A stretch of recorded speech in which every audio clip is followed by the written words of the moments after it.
Well, hello, and welcome to Rock, Hi. Paper, Swords, the historical action and adventure podcast. My name is Matthew Harffy. And my name is Justin Hill.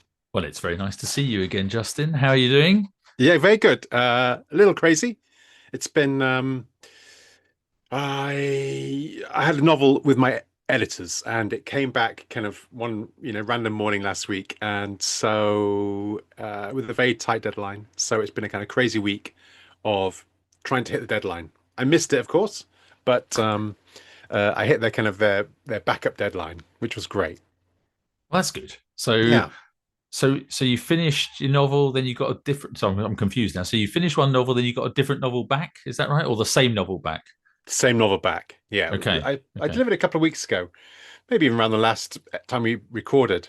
yeah, And it goes off to the editors, they're working yeah, with other stuff, and they came back with, it was a really fun process because at this point, essentially you've finished the novel. There's kind of small line edits and a lot of kind of lovely comments from the editor saying, fabulous, love this sentence, or great emotional impact here. So it was really it was fun, but it wasn't as tight as I thought. So I went through it just kind of nipping and tucking, lots of little kind of small sentences and things right, that were redundant or just kind of reordering details because, sometimes you have two sentences that are essentially doing the same thing in the story yeah. or in that scene. And so it was just kind of just tightening it. And I cut 3,000 words, so I was very pleased with that. Wow. Which is about 5% of the God. manuscript. Yeah, so I don't know how you managed to cut so much. I'm terrible. I never really cut it. Always mine always grow. Every edit, mine grow. I well, think, yours oh, probably, there's a bit missing here. I better add some stuff. I'm yeah, just, yours might be tighter in the first place. oh, I don't know. But I think mine is. I suppose mine maybe a more skeletal earlier on. Maybe I yeah, start with the skeleton and I kind of build up. I feel maybe I'm layering on the muscles and the skin and the details, as opposed to paring it back to the minimum. There probably are bits that are baggy and not as tight as they should be, but who knows? I mean, the editors will tell me, and you or finished a the draft as well, readers. didn't you? I did, yeah. I finished the sort of the clean read through draft. So yeah, it's been a busy couple of weeks. I think last time we spoke, I talked to you about the novella that I was working on with Stephen Mackay as well. Yeah. So that's been finished now. So Stephen has finished his parts of that. I finished my parts. We had a bit of a chat about different bits that needed to be added. I added a few more bits and pieces. He added a few more bits and pieces. Then I read through it.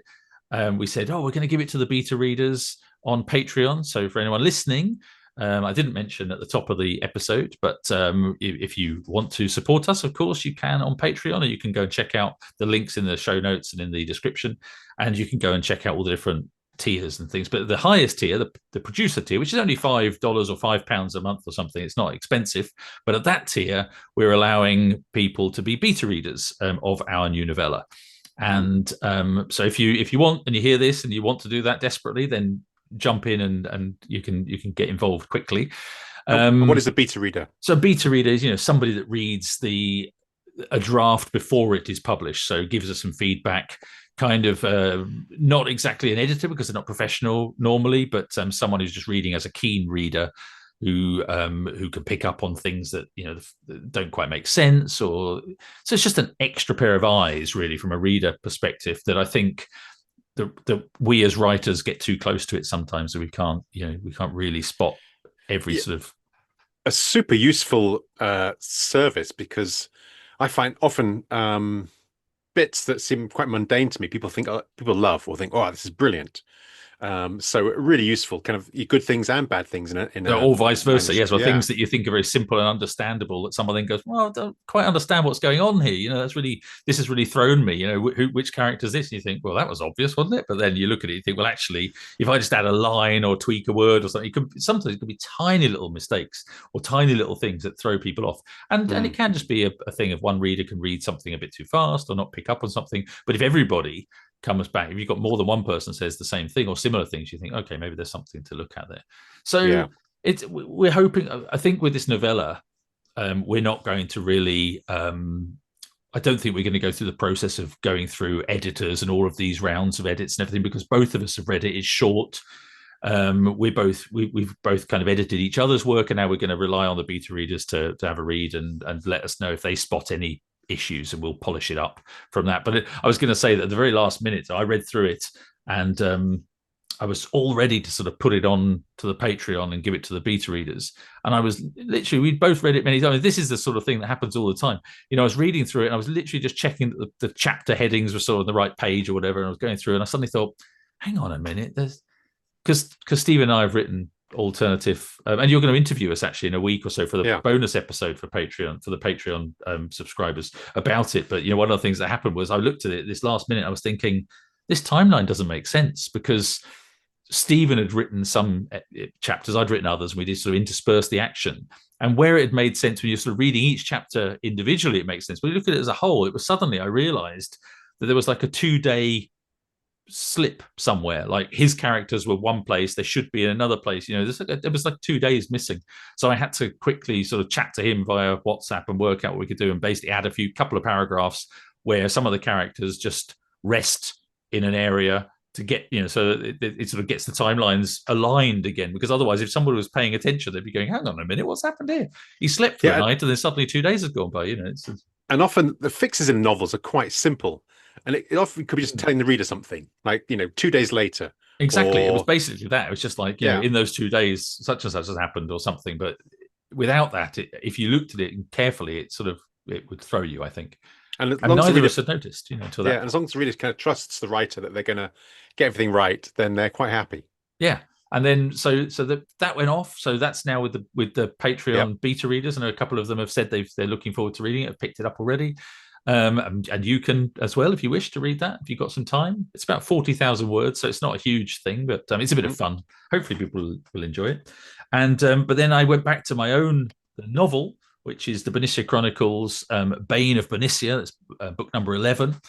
And that's got to be into the editor by the end of this month. So I literally, last Thursday, we're recording on a Tuesday now. Last Thursday, I finished my sort of clean up sort of edit. So I've read through it all. I've marked it all up, and I've tweaked as much as I can at this stage. There's probably a few more bits that are going to need honing, but it's a very clean draft now, which I'm happy for people to read. And again, I've sent that to a couple of trusted friends, beta readers, and that will be going to the editor. Any word from them yet? Any love the first line or Gareth, great opening. My mate Gareth, who's been mentioned a few times on the podcast, and he's read all of my stuff, and he's always the first person to finish read. He's a very fast reader, and he reads a lot.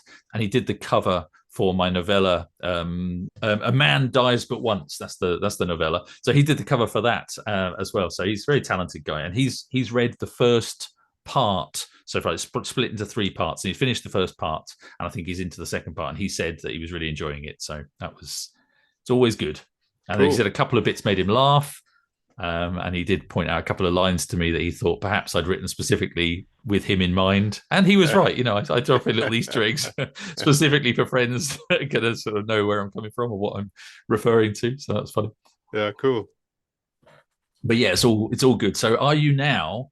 So I'm in that sort of slump now, not slump exactly, because I'm starting to read around the next book and moving on to that, but I'm not writing. I'm not actually in the sort of the trenches at the moment. I'm giving myself a little bit of air to, read up and sort of just jot down some questions and think of character names. I'm kind of having that sort of probably 2 or 3 weeks until I really sort of get my pedal to the metal and sort of go back to writing, but I don't really want to jump straight back onto that treadmill. So where are you in that process? Have you jumped straight back onto the treadmill? I am straight back because I have a kind of rough deadline for the first half of this novel for kind of back end of October, and I was going to hit it quite confidently, 2,000 words a day until this novel appeared, and I've spent a week now. So now I feel behind. I did a video about this last week, just kind of feeling constantly behind because now I have to kind of catch up to get to that deadline, and of course I want to get that first half of the novel out, so that's a lot of the work kind of is done, and the second half is easier. But and then I want to get back to the one I'm working on, a kind of the contemporary thriller, which is 3/4 done, and I really want to get back onto that and write the ending. So I'm straight back into the beginning of a novel, which is really fun actually. the beginning of a novel kind of it's a very kind of creative stage, and you can kind of play around a bit. I've got 10,000 words. I just passed the 10,000 word mark today, and really enjoying it. So yeah, that's where I'm at. So that's another Justin D. Hill novel. Is This is that Justin D. correct? Hill. Yeah. Okay. So very exciting. Then I have a Justin Hill, which I want to get back to kind of as soon as possible. And so Um, the one that you've just started, you said you yeah. have a deadline. You have a deadline for the first half, did you say? Yeah, Or so? they like to kind of see that you're on track. So it's Okay. really just a kind of you send it in and reassure your editor that you're on Gosh, track. Yeah. I'd hate that because when I write my first drafts, I feel are very very messy. I wouldn't want to share them Yeah, at that I don't stage. even know if they look at it, to be honest, or you know, You could just I use think Chat GPT and yeah, say, write me 50,000 words. probably the first time first couple of times you work with them, they do. But this is, I don't know, my 12th book with them. So they're probably fairly confident. Um, yeah, so You'd hope so. Yeah. well, I hope so. Touch wood. Yeah. I mean, it is interesting. I'm sure there's different processes for different writers as well, and different editors and the way they work. And I've worked with a couple of different editors now, but always for the same publisher. Yeah. And they're quite hands off. I Hmm. mean, they really leave me alone.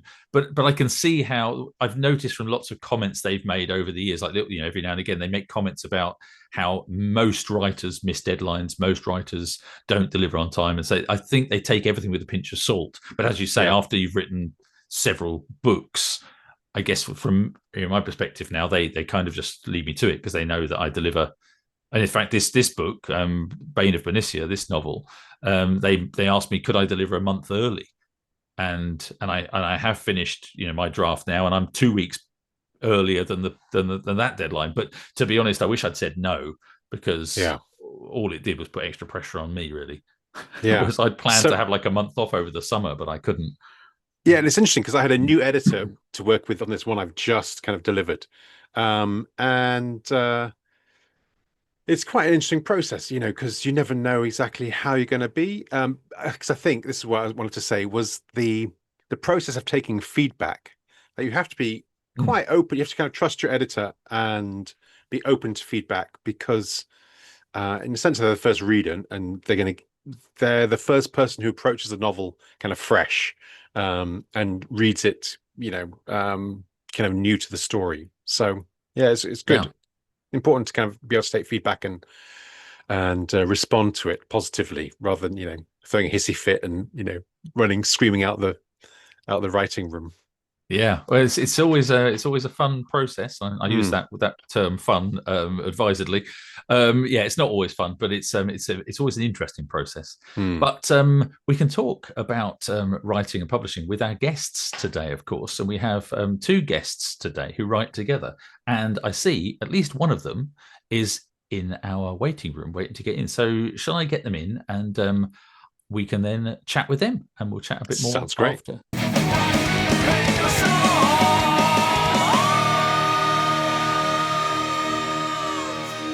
Today we're joined by brother and sister duo who have turned the chaos of the 14th century into edge of your seat adventure.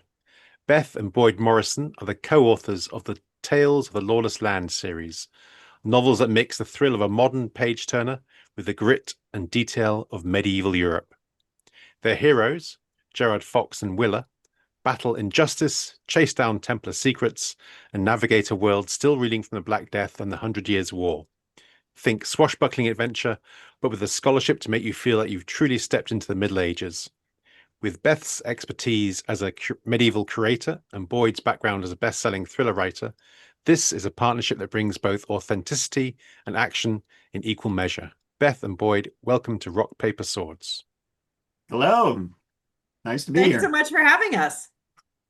Well, for listeners who are new to the Tales of the Lawless Land series, can you introduce us to the characters and the books and what's sort of going on in that world that you're writing about? Well, it's about a knight errant in the 14th century, and the series begins in 1351, and he meets up with this lady named Willa, who has secrets of her own that you discover throughout the stories. And it eventually becomes a series about them both. And so we call it a knight errant couple as they go through, because they do what you expect in a knight errant series. They go around and go all over Europe solving other people's problems while they're also trying to have a quest to solve their own injustice committed against them. And Beth, you want to talk about why we chose that time period?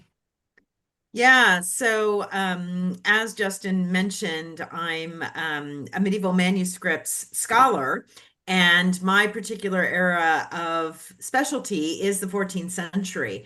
And so we thought that would be great because I have a lot of visual material at my fingertips, but also, as Justin mentioned, it's during the middle of the Hundred Years' War. There's plague that's gone through the land. So we thought that kind of era of social and cultural upheaval would be a great setting for the series of novels.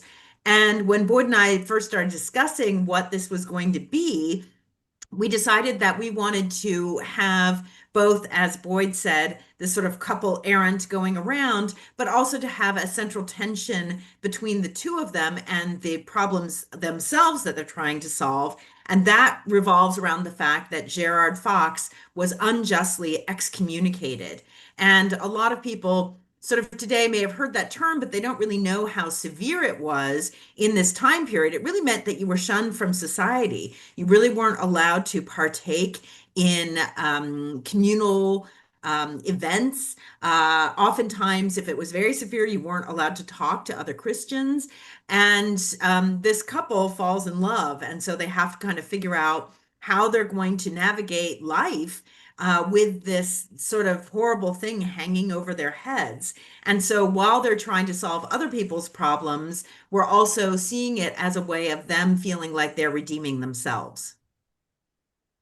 It's really interesting because obviously it's something we've talked about with other historical fiction writers and other historians on the podcast about how incredibly pervasive religion was in people's lives. And it's very difficult for people, I think modern 21st century people in the West especially, to understand quite how incredibly pervasive and how dominant it was. And I sort of often say to people when we talk about it, at events or readers talk about it and ask you questions. And I always say to them, you need to imagine places like the Taliban, Afghanistan or the Taliban, and how controlling religion is now in certain places in the world, and kind of to get an idea, I think, of what society might have been like in the Middle Ages and how much it would control your everyday.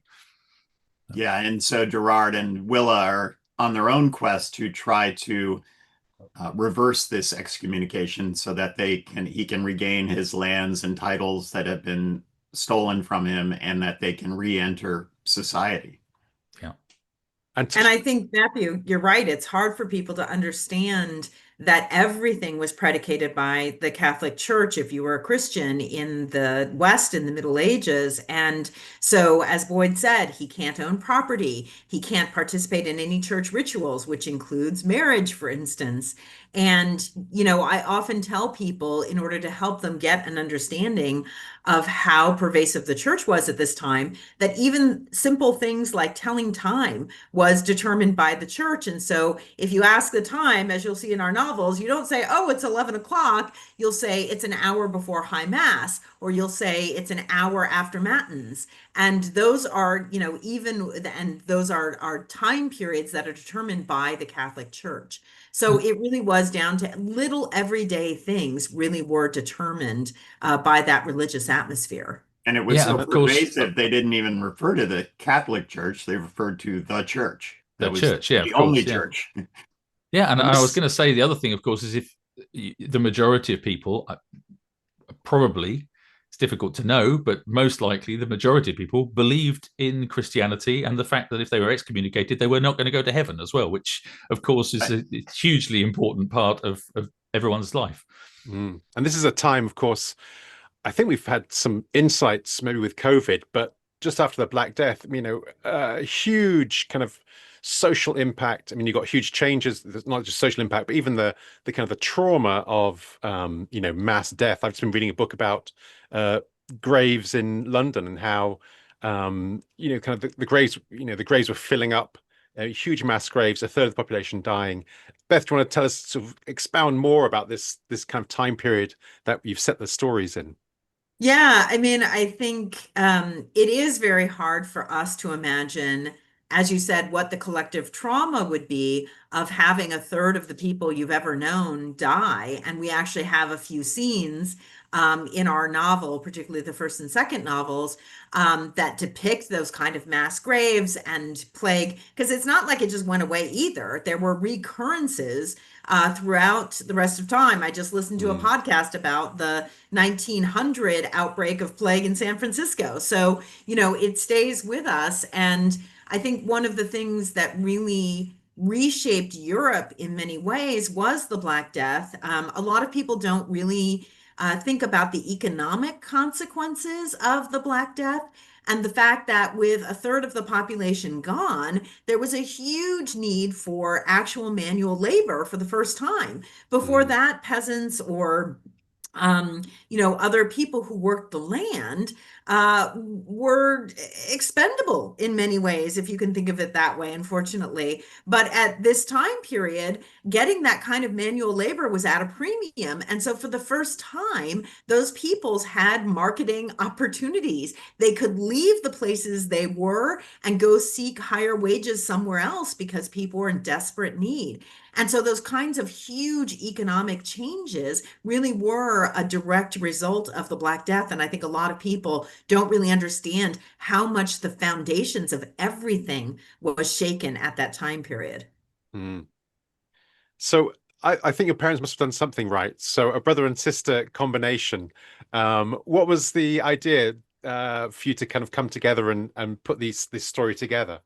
Well, I had written 6 books with Clive Cussler in the Organ File series, and I had decided it was time for me to go back to writing something else. And I was talking to my wife about what I could do, and one of the ideas I said was writing a historical thriller. But I said the only time period I really knew a lot about was World War II, and that was kind of glutted with books at the time. And she said, well, if you want to write a historical thriller, you've got a built-in co-author. And I said, who is that? And she said, your sister, who is a world expert on the Middle Ages. And I said, oh, that's a great idea. And so I called up Beth and I said, Beth, do you want to write a book with me Yes. about the Middle? Yeah. And so we immediately started plotting out an idea and who the characters were, and so it went pretty fast. But I will say we were writing a book about a post-pandemic world, but we started it before our current pandemic. And so while we were finishing up the book, we were living through COVID.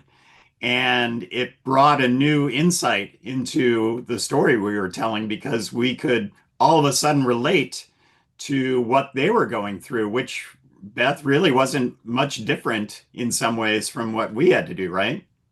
Yeah, I mean, that was one of the things I think that was really startling about COVID was that people think, oh, the Black Death, that was so long ago, and it was all about bloodletting and leeches, and they didn't know anything, and so they couldn't do anything. Well, look at what happened during COVID. I mean, people in Europe in the time period that Boyd and I are discussing in the novels, there was information coming out that this plague was spreading. It wasn't like an information blockout. People, were leaping ahead, and people were like, well, all we can do is huddle in our homes and hope for the best. And look at this. This was, whatever, 1300 years 670 later. years later. Yeah, right, Yeah. right. And sorry, I was in the wrong century. Yeah, 750 years later, and we're still huddled in our homes, hearing about the plague coming closer and closer and closer, and all we can do is wait for it to roll over where we are and hope for the best. I mean, there really wasn't that much medicine that we could do. There was no vaccine. It was really very similar to what happened in the Middle Ages. Now, thankfully, the death rate, of course, was much, much less. But that feeling of helplessness and isolation was exactly what they were going through in the Middle Ages. I guess the unknown as well. I mean, I remember when COVID first came, and my youngest son was 7. I remember looking at him thinking, "Oh my God, because often plagues take old and young people. And thankfully, it wasn't a huge impact on young people.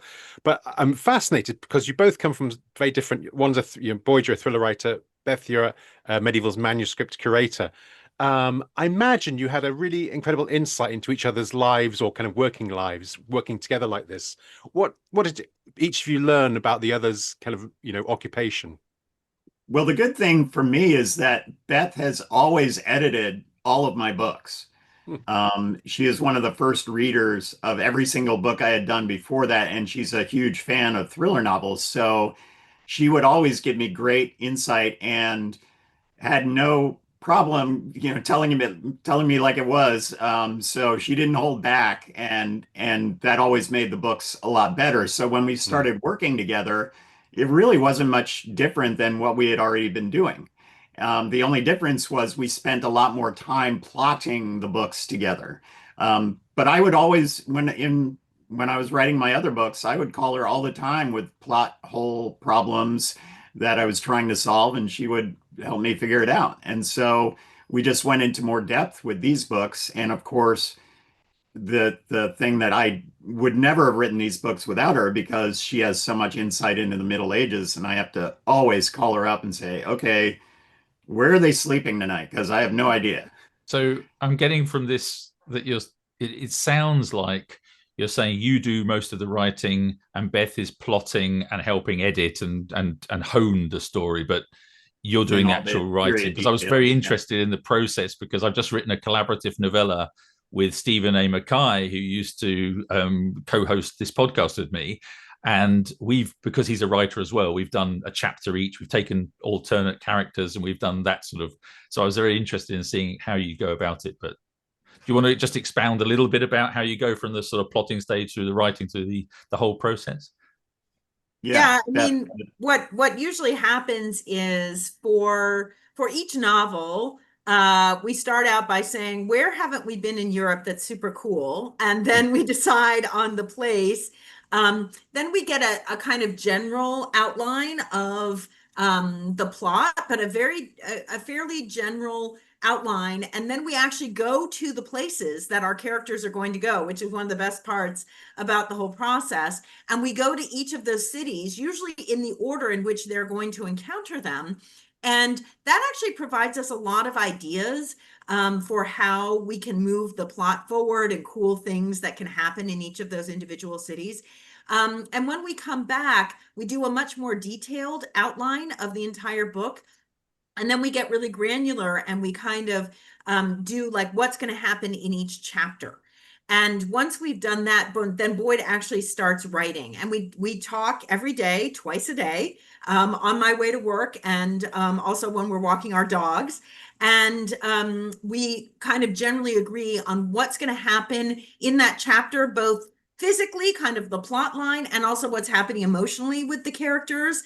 But Boyd is really the master of figuring out the highs and lows and the rhythm and all of that kind of thing. And then he goes off and writes each chapter, and he sends each chapter to me. And there's usually some holes in there, like they walked into a tavern, ... And then I can fill in some of the descriptive material and whatnot. And then we just go on from there. And it's really quite a smooth process and seems very natural. I think probably because I'm not writing, it actually helps a lot. Yeah, I can imagine that was really, I mean, it was fun writing with Stephen. It was the only time I've ever done anything like it. And I think both of us enjoyed the challenge and it was fine. But the most difficult bits was like the integration of the two storylines, which we knew we'd kind of plotted out, like you'd done, broken it down, but we hadn't gone to the real nitty gritty. And so when it came to those sort of moments, he'd written something, I'd written something else, and then tried to dovetail the two chapters together, we suddenly realized there were breaks in the timeline, or it didn't quite make sense. So one person was, he'd said it was snowing, I'd said it was raining, or whatever thing, so it became more complex. That I think if one person's just doing the writing, it definitely be smoother in some ways.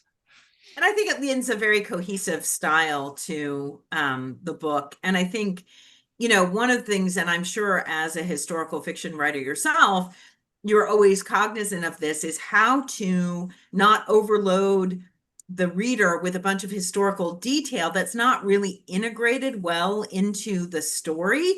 And I remember we had something like that happen in the first book, where we were talking about the translation of the corpse of Thomas Becket and who Thomas Becket was and why he was killed and what it had to do with the king. And our editor said, wow, everything just stopped. And you got this sort of like blah, historical download that completely stopped the action, that completely stopped the story.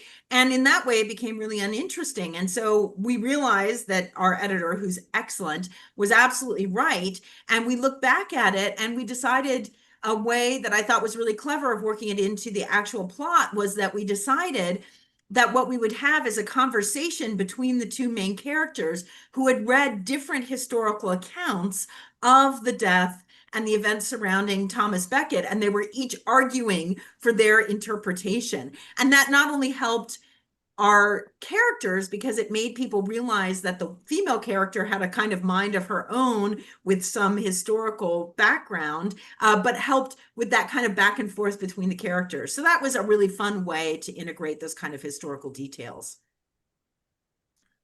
So I read in one of your previous interviews that I was checking up when I was researching this, I read somewhere about that Willa wasn't originally meant to stay beyond the first book. So what convinced you to keep her in, and how has she surprised you, as the series has gone on? Apart from that, she obviously surprised you by staying around, but yeah, when we first wrote the book, I was kind of insistent that it would be a knight errant series about a guy who's traveling around and kind of like, Lee Child has often said that Jack Reacher is a modern day knight errant, and he goes around and fixes people's problems and sometimes has a love interest and, in a different, usually a sheriff or a cop or FBI agent, something like that. And so that's kind of what I was thinking for the storyline. And so I wrote it so that Gerard and Willa end up separating at the end of the book and he rides off. And Beth was definitely much more interested in keeping her on. But we had also sent the book to a number of beta readers, and every one of them came back and said, no, you need to have Willa in the next story. She's great. And so luckily, all we had to do is basically change one page at the end of the story, and they were together, and it's been a great decision because she's such a fun character to write. When Boyd and I had originally said, I said, could we maybe keep Willa in this story? And he's like, I just don't know how to make that work in the medieval world with this woman traveling with a man. And are they going to get married? And what happens if she gets pregnant? And, what is she going to do? How is she going to contribute to the story? And so we had already made her quite a feisty character, but we talked a lot about how she could develop her own skills as an independent person and really contribute to their journeyings and their success, because we couldn't have her just sort of tag along and be like wringing her hands and all of this kind of stuff. We really wanted her to contribute to their adventures. And so that's actually been one of the most fun things about the book, is not only interactions between them, but how are they solving problems together? What does she bring to the relationship? And over the course of the novels, they doubt each other. She feels like she's holding him back. He feels like he's holding her back. Like all of these things that we actually know are true in regular relationships. And of course, medieval women, we often think of people, very downtrodden. But if you look at characters like Chaucer's wife of Bath, she's been through 4 husbands. She's been, I think, to Jerusalem. She's a very independent woman. Women had incredible, scope to be independent and to kind of run their own lives. Usually only if their husbands were dead, but yes, I agree. And we don't know their stories because they aren't told. And, a lot of women were traders, were helpers in their husbands' businesses, but they're not in the historical record. So we don't have a great sense. Now, I have to admit, I have no desire to be a woman in the Middle Ages.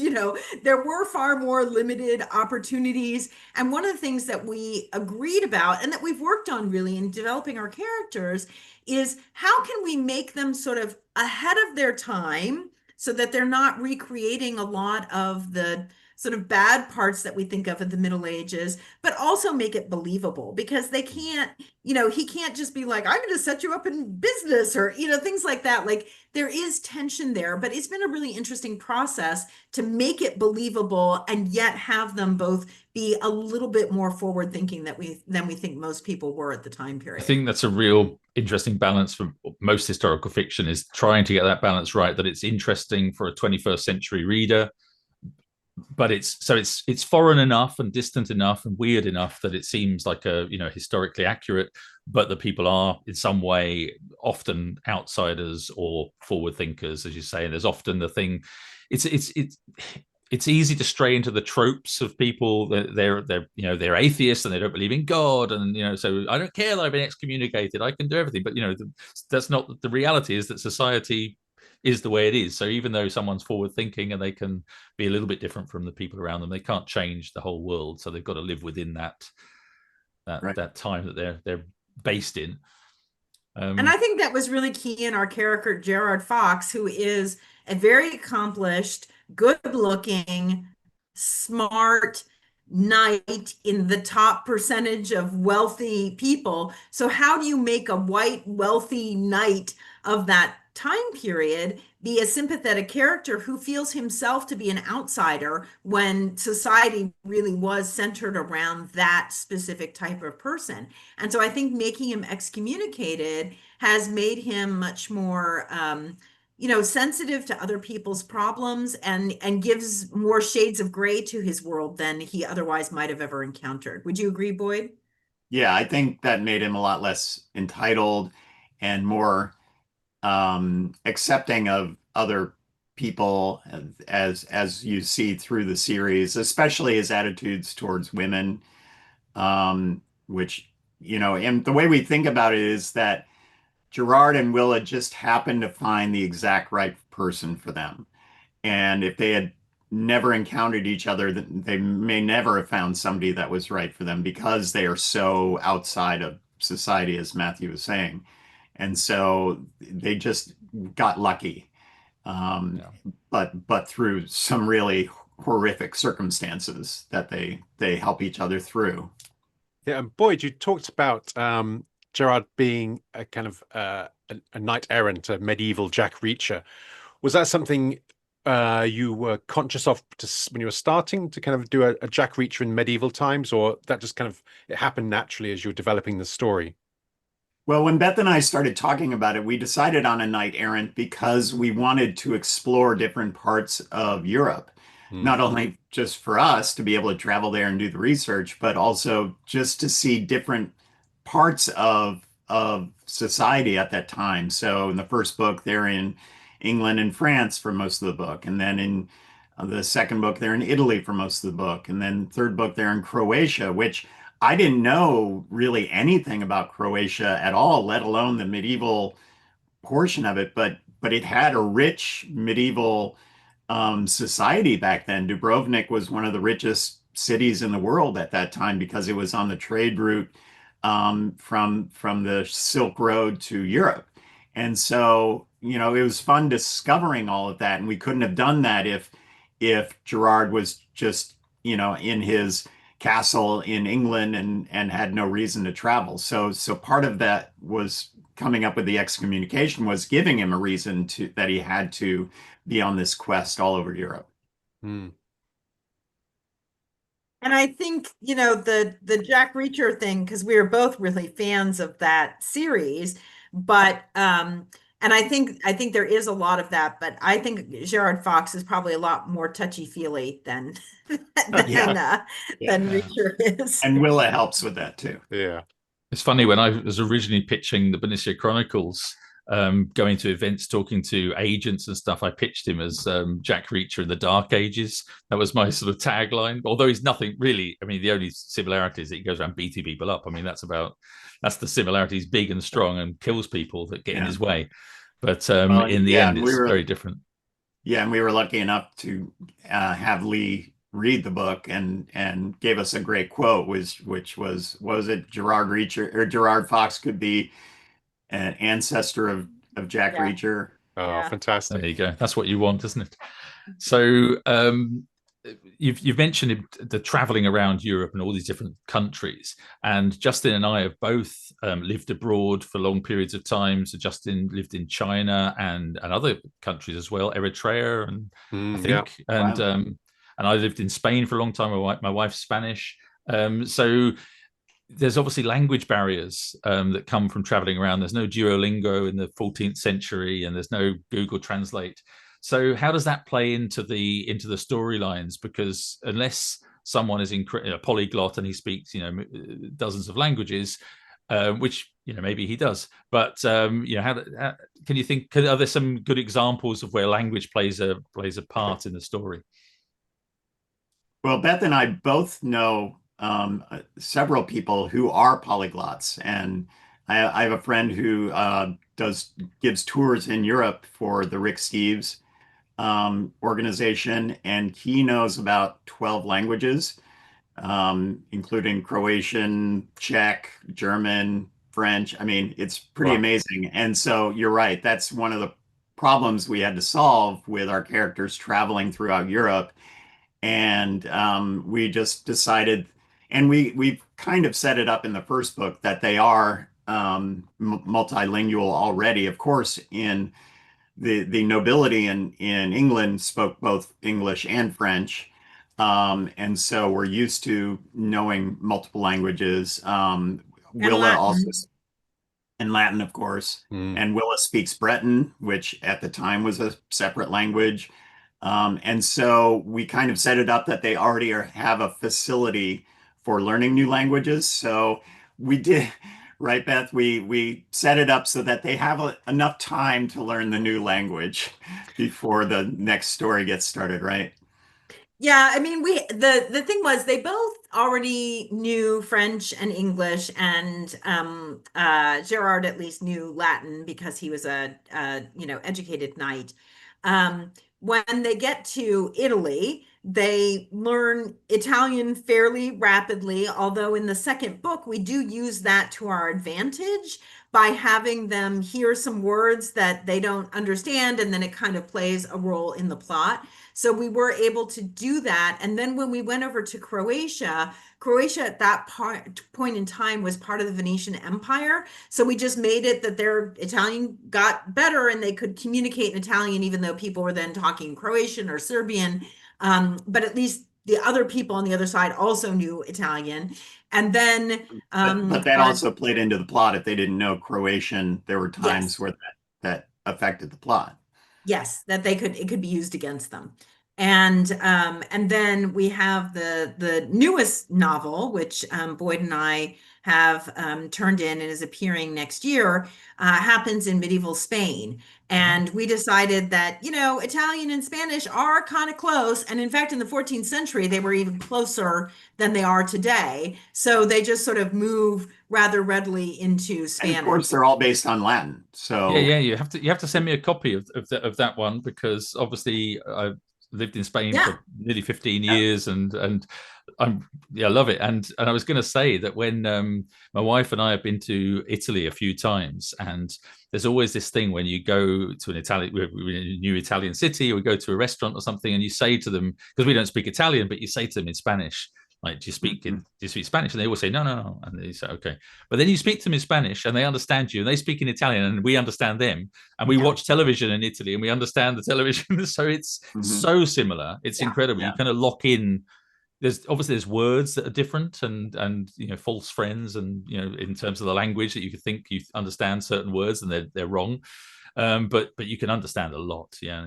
And I totally buy it that if you've got the facility and you're bilingual already or multilingual already, and you speak another Romance language, that you're definitely much easier to move to another one and understand it well. When they go to Germany, we may have some more issues. That will be an issue. Well, they speak English, so yeah, but yeah. And where in Spain were you? Sorry? Where in Spain were you? Madrid. So I lived in Madrid for a long time, and just in the outskirts of Madrid. And I'm actually going back in next month in October, going to do my first book tour in Spain in Spanish, because I've had a couple of books now. Well, the second one's coming out in Spanish. And Oh, the wonderful. Spanish publisher invited me along to do a talk, and I'm going to go to Úbeda in Andalusia, and I'm going to have to do it in Spanish. So I'm kind of, I haven't lived there for 25 years, so I'm thinking, oh my goodness, I'm going to have to. And I've never talked about writing, or anything in public, so that's going to be fun. Oh yeah, that would be exciting. Yeah, Duel of Beasts takes place in Andalusia. Sorry? Duel of Beasts is our next book. All right, and it okay. takes place in Andalusia, which was, really interesting because at the time it was split between Castilian Christian Yep. and Granada Muslim countries. Yes, yeah. That's going to be great. You definitely need to send me a copy. I'm looking forward to reading that. And of course, people were traveling around. I'm thinking of like Sir John Hawkwood, the English knight who, spent his career, attacking Italian towns. And you also have Marco Polo in one of the novels. Do you like kind of playing with real life figures and playing with those kind of gaps of history?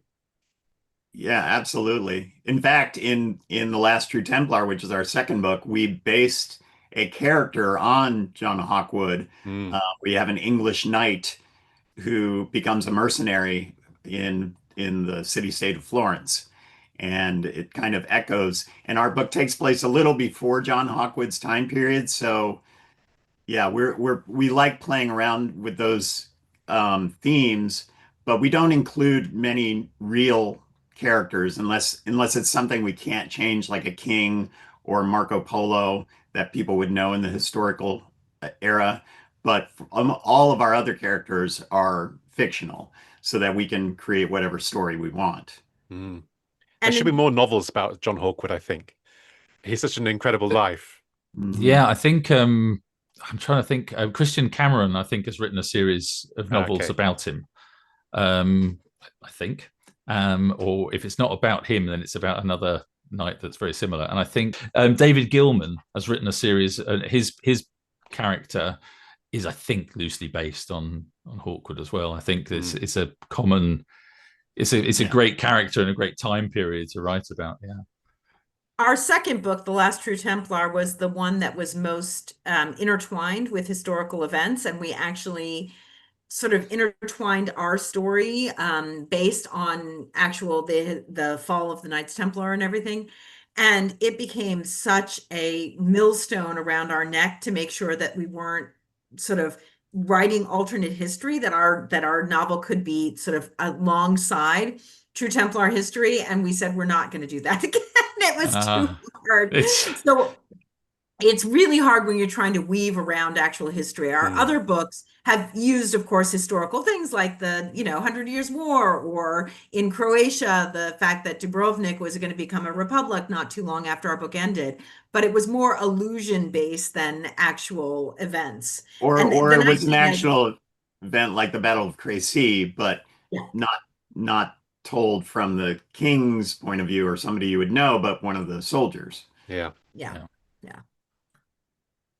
I read in another interview, Beth, that you said that writing fiction gave you some insights for your scholarly work as well. Can you share how Fox and Willa influenced the way you think about real medieval figures? Yeah, it was really interesting because it was sort of involved with COVID and the work that Boyd and I were doing. That one of the things when we were working on these books was, again, looking at how historical events were intertwined with people's actual real lives, their biographies. And during COVID, before COVID, I had agreed to write an article on Anthony of Burgundy, the great bastard, as he's called, who was the illegitimate son of the Duke of Burgundy, but was an incredibly powerful knight in his own right. And I planned to write it on a few manuscripts that I then couldn't go see because I couldn't travel. And I thought, okay, how can I still write this article?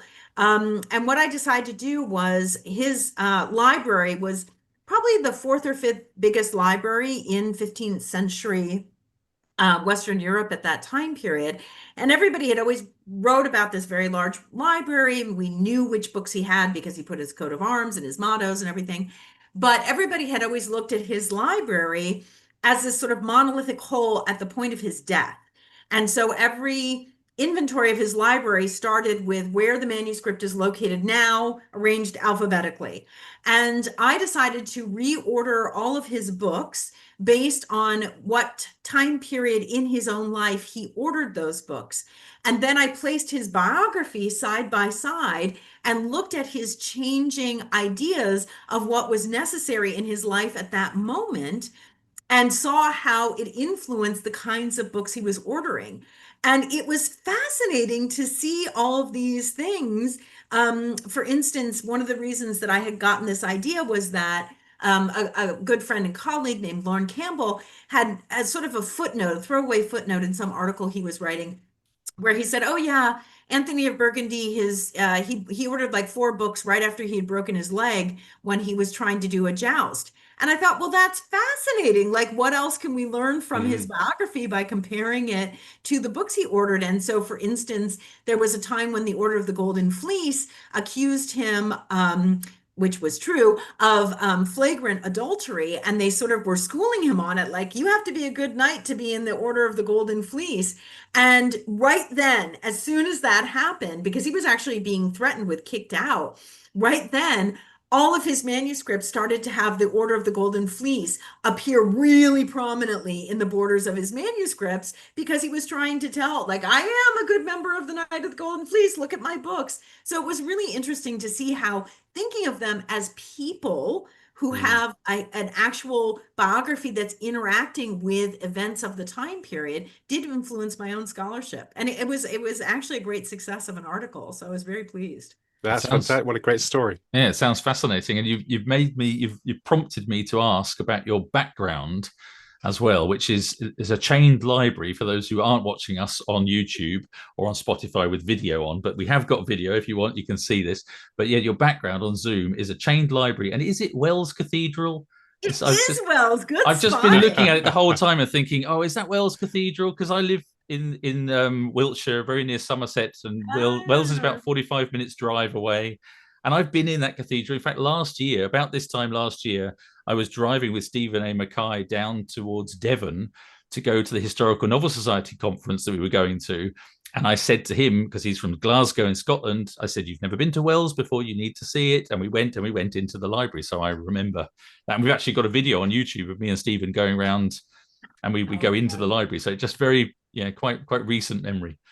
Well, and for those who don't know what a chained library is, it's the original non-circulating library. And what it means is that you have a sort of lectern below each set of shelves in the library, and each book literally has a chain on it that is chained to the lectern. So if you want to look at that book, you take it down, you look at lectern right there, you don't take it anywhere, you don't take it to another bookshelf and compare it to something else, and then you put it back. But my funny story about this Wells Cathedral image is that, of course, during COVID, we all figured out how to do these virtual backgrounds, but there were a lot of maybe a little bit older people that I was talking to who didn't understand virtual backgrounds. And so I was talking with some donors to our department just to keep up with them. And they were having the Zoom with me, and they're like, "Oh, Beth, we love your apartment. It's so beautiful." It's so big. Like, yeah, exactly. So many books. Like, you realize I'm a curator living in Los Angeles, right?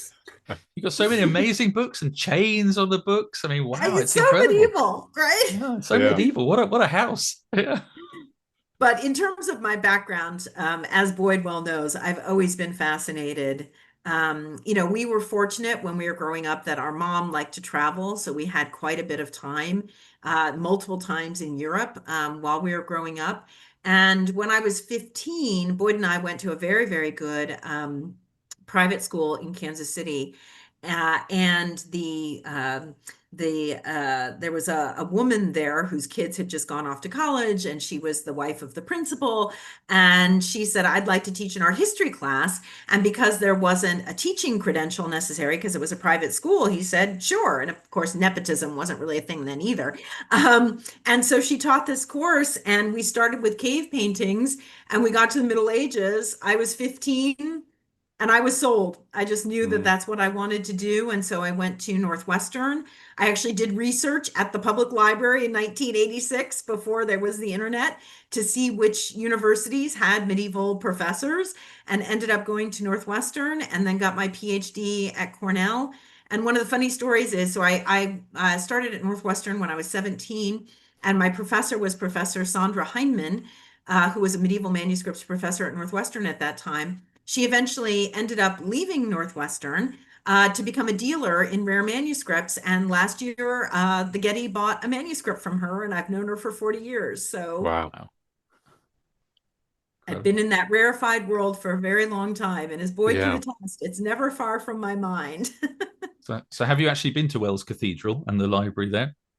I've been to Wells Cathedral, but I did not get a glimpse of the library. So I need to do that. Definitely. Well, if you're ever in Wells Cathedral, let me know, because as I say, I'm 45 minutes away. You're right nearby. And Cool. my wife's an academic librarian in the University of Bath as well. So she's been in the library there, and lots of interesting libraries like the Bodleian as well, of course, in Oxford. Oh yeah, love the Bodleian. Yeah, I've gotten many fabulous manuscripts on loan due to the kindness of the Bodleian. So And of course, because of Beth, every one of our books features a manuscript or important letter or something historical, because she just insisted that we have something. Well, of course. I guess it's quite an exciting time to be in manuscripts, because with kind of laser scanning, you can see kind of older manuscripts that might have been scratched out and things. So there's a whole kind of new world of manuscripts opening up. just the digitization. I mean, from when I started, my dissertation was on a series of manuscripts at the Bibliothèque Nationale de France. And so I went to Paris and I was there for 3 months, and I still have my notebooks. There were no photographs of these manuscripts. There was no digital images. There wasn't even slide film. And so my original notebook from my dissertation has little pictures that I drew of the basic compositions of each of the miniatures I was looking at, because it was the only way to keep track of anything then. And I think, I had to spend 3 months there drawing these little pictures. And, now I just open up my browser and I go to the BNF and I call up any old manuscript I want, and there it is. Now, of course, Wow. I still go. I was just in Paris a couple of weeks ago looking at manuscripts, because there's so much. If you're doing attribution of artists or codicology, which means how the book is physically constructed, all those kinds of things you can't do from afar. But it is amazing how much that world has absolutely changed in the time that I've been an academic. There's a book I came across in a library in Hong Kong, actually. It was called The Lost Literature of Medieval England, which were basically, kind of all the books that we know were in libraries at one point unlisted and which no longer exist. And it was it's such a sad book to read. Of all the kind I can imagine. the I read a literature that's book been about lost. the Lost Library at Alexandria. Yeah, It I was was going to this say, kind of- Yeah. to think of it going up in flames and all of those works that we don't have anymore. Yeah. But yeah, I mean, a lot of medieval manuscripts, just so people know, reference other titles, other books in those texts. So we know that they existed at those times. And also, particularly in England, there were often very good inventories of books made at abbeys, monasteries, even private collections, of which many have disappeared. So we know that they did exist at some time, and sadly no longer. Just thinking, without deviating completely down the medieval library route, but just think, have you been to the library of El Escorial near Madrid? Oh yes, I borrowed a manuscript for an exhibition I did in 2010 from the El Escorial, and it was such a wonderful experience. And the manuscript they lent me was this fabulous Spanish version of the Trojan War, which is the only illuminated Spanish text of the Trojan War. And it had all these fabulous illuminations because, of course, even though it's the Trojan War, medieval manuscripts always depict the events happening in contemporary. This was a 14th century book, actually dated 1350, so just the time period that Boyd and I deal with. And it had all these wonderful pastimes of people and costume that we've learned so much about mid-14th century, because there's very few secular manuscripts from Spain from the 14th century, so we can learn a lot. And I used a lot of that knowledge in the book that Boyd and I just wrote. Yeah, it's an amazing place. I used to live just to the north of Madrid, And I used to have to go and do my tax returns in El Escorial and get the train up there. And I'd walk through the Parque del Príncipe and go up to the town and go in and do my tax returns, back in an ancient time when you had to write everything on paper and do all of these things back in the 90s. But yeah, so I loved going up there, and so I'd go every like 3 months or something. I have to go up and sort of pay my national insurance, whatever it was I had to do, Social Security. But anyway, yeah, it's an amazing palace, and the library is incredible. So it's this palace monastery for people who are listening. It's definitely worth a visit if you're in the area and into history. And incredible because it was incredibly, Philip II was incredibly religious and Catholic, and the world obviously was very, very Catholic, but he's got all these very non-Catholic and sort of prohibited books in the library that nobody else would be allowed to look at, but he's got all these interesting things in there that on display. And talking of destinations, you said how you both visit these places. Have you got a kind of a wish list or a hit list of places that you want to go to next? I've never been to Carcassonne, so I would like to see that. It's such a famous medieval city, and in our time period, it would have been a really amazing place. So that would be a fun place to visit. And one of our characters was originally from there, so we could rather easily work it into a kind of story.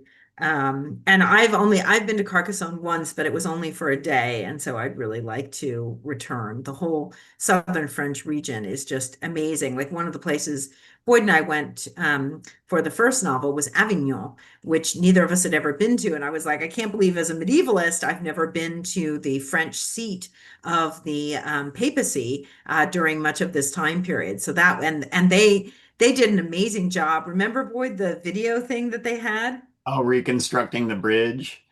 Yeah. Yeah, not that, but the thing that we had in the actual palace that you could hold up. Oh, yeah. It was kind of a virtual reality tablet.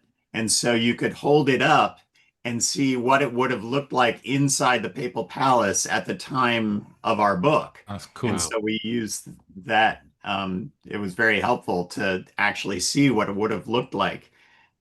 Like an expanded reality kind of thing, augmented reality or whatever they call it. Yeah. Very cool. Augmented reality. Yeah, that's what it was. So you could see what it is now, and then you could hold up the tablet and sorry, my dog is very upset that I am not paying attention to her.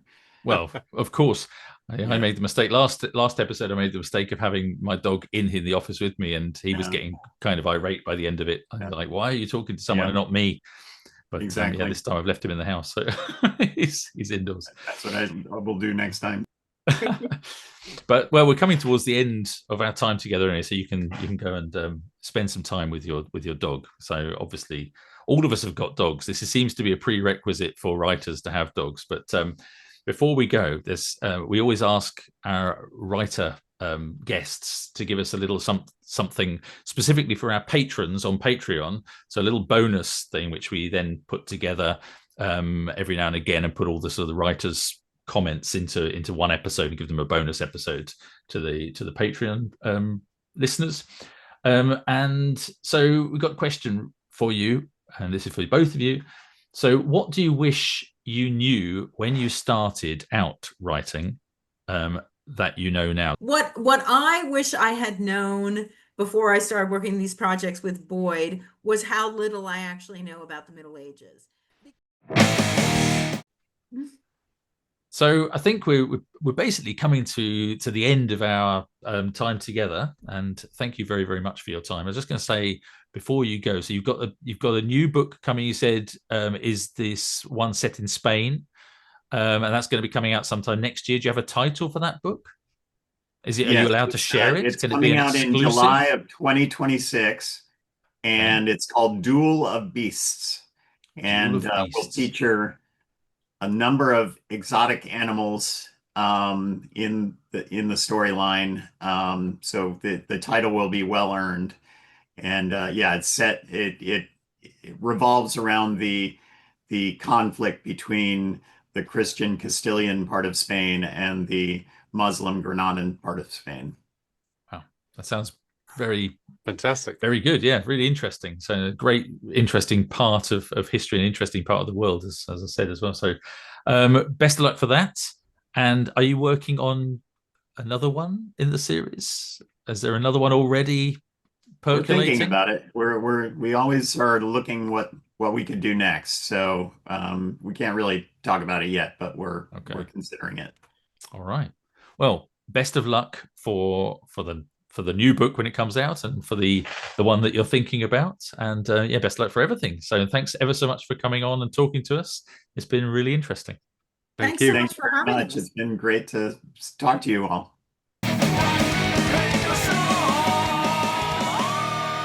So that was great. What did you think of Beth and Boyd? Yeah, fascinating. I mean, well, I think incredible that brother and sister are working together and seem to be getting on so well. That's very impressive. And Yes. What a great kind of combination of talents. I feel my siblings have let me down. I have no medieval experts. Yeah, I know. I'm sort of thinking the same thing, and I can't actually imagine working that closely with my sister for any length of time. Maybe half a day or something. I could probably we could probably stick each other's company for 2 or 3 days, but I think that would be about it. I'm not sure I could actually talk with anyone. Or speak to them twice a day, apart from my wife. But I wouldn't want to work with her. I quite enjoy being on my own. And yeah, my wife and I have talked about co-authoring something years ago. We did talk about it, and she's given me. I often sort of bounce ideas off her, and she does help with that sort of thing. But I don't know to what extent we could really do it. But I think it could work, maybe for me and my wife, with the sort of the style that Beth and Boyd work, which is like come up with all of the story and all of the sort of nitty gritty, and then he does the actual writing. And I think that could work. And then she then gets involved in editing and honing it and moving it the right direction, adding sort of the color to it, and he does all the sort of the actual writing part of it. I think that could work. Yeah, I thought it was interesting because we were talking before we brought them on about beta readers and that kind of process, and it seems he has a kind of built-in beta reader who's going through the novel, helping to plan it and then helping to read it and all that kind of thing. So very interesting. Well, and they mentioned that their beta readers, whoever they were, said about the character Willa, the keeper in, which sounds like it sounds like they're 3 or 4 books into the series now, and it sounds obvious that you'd keep her in if she's a great character and a foil for the main characters. For the main character, they're 2 main characters, but for the male character, so you've got the knight and his foil, who's also his love interest, but they obviously spar off each other verbally and help each other. It seems absolutely like a no-brainer to keep her in, but the fact that they had to have beta readers all to come back and say you've got to keep her. Yeah, no, it's great. It's fascinating when a book. I was talking to my daughter this morning, actually, on the way to school, about how the editor had said some lovely things about the book, and I said, well, really, until it reaches the readers, you've no idea, and until you get the reader response, you just don't know how it's going to happen. So it's great to see how that. I mean, literally, how beta readers have an effect on the authors as they're writing. Yeah, I mean, even that comment that she made off air, actually, at the end, after we finished recording, Beth mentioned something about doing, because she obviously does guided tours of the gallery or where she works, and she said that somebody had misunderstood and conflated 2 things together. So it's too complicated to go into now, maybe. Yeah. But it's chaining orphans how, up to a book. About chaining authors to books. So basically about chained libraries, and somebody misunderstood talking about orphans and chained libraries, that orphans were being chained to desks to write. They'd totally misunderstood. And I just think how interesting that is, because it's a similar thing, that process of the reader, or in that case the listener, kind of creating their own story around what you've written. And I think sometimes we can never really understand what it is that's happening inside someone's imagination when they're reading our books. And there are gaps in our descriptions, there's gaps and we make logical leaps in our own mind as the writer, thinking, well, I understand why the character is now going to do this because of this, and this. But a reader could have a completely different perspective on things. Yeah. I think it's so interesting because maybe I'll just swiddle this around a little bit. I have this Chinese picture hanging behind me, and I think writing is kind of like Chinese landscape art, where this one, it's not a great example, but others are better, where most of the picture is actually blank, and the drawer puts in, you know, kind of some lines. It could be a bamboo, it could be a mountain, it could be kind of a bit of water, and because they're such strong details, you imagine the rest of the scene. You know, the rest of the scene is not there, and I think that's very true with writing as well. And you have no idea what readers bring. As a writer, you put down that kind of the bare bones of a story, but you have no idea what readers bring, and they bring in all their life experiences and they fill bits in. And sometimes, you know, you think, oh my God, I don't know where they got that from. That's, you know, not at all what I was thinking of when I was writing, or you know, not what I was intending. But they color it with their own, you know, life experiences and feelings, emotions, and responses, which can be bizarre at times. Yeah. And of course, as you say, it's all based on their, you know, a lot of it's based on their life experience and their own perspective on things. And they can totally change the perspective of what we expected someone to read. I mean, really, the readers put in a huge amount of work. They are doing sort of a lot of the heavy lifting when they read a book. Yeah. Anyway, fascinating episode. And I think that's it for today. That's I've had a great time. I hope you listeners or viewers at home have enjoyed it too. So don't forget to leave a review and subscribe to the podcast. And if you're watching on YouTube, subscribe to that and hit the notification bell and all of those sort of things. Leave a comment. Or leave a comment or a question. We'd love to hear from you. Yeah. That'd be brilliant. Yeah, and thanks as ever to all of our wonderful patrons, and especially a special shout out to our Patreon producers, Adam Turner, Ben Mayer, Andy Maxwell, Ben Fox, Darryl Hare, and George Johnson. You can sign up on Patreon to support us from as little as £1 per month, or buy us a beer, following the link in the show notes. Until next time, on Rock, Paper, Swords, it's goodbye from me, Matthew Harffy. And it's goodbye from me, Justin Hill. And remember, whatever action and adventure you have going on in your life, be kind. Stay safe. And happy reading. I don't know why you're laughing.